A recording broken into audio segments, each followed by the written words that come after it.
Good Friday విషయం చెప్తున్నాను. అందరికీ శుభాభివందనాలు తెలియజేస్తున్నా.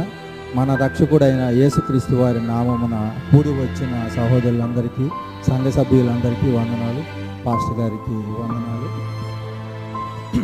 ప్రభు పలికిన 7 మాటలు చాలా అద్భుతమైన మాటలు. అందులోని చాలా గూఢార్థం దాగి ఉంది. అది మనం ఎంతో బైబిల్ చదివితే కానీ అర్థం చేసుకోగలుగుతాం. మనం మనోనేత్రాలు తెరవబడితే అందులోని అర్థాలు తెలియజేసుకుంటాం. అటువంటి జ్ఞానాన్ని, ఆలోచనని దేవుడు మనకు కలుగజేయను గాక. ఇప్పుడు నేను చెప్పబోయే మాట నా వంతుగా, ఇప్పుడు ఇంతవరకు 4 మాటలు మన సహోదరులు చెప్పారు, చాలా చక్కగా వివరించారు. మరి నేను 5వ మాటను చెప్పాలని ఆశపడుతున్నాను. ఆ మాట ఏంటంటే, 5వ మాట, అటు తరువాత సమస్తమును అప్పటికి సమాప్తమైనదని యేసు ఎరిగి లేఖనము నెరవేరినట్లు నేను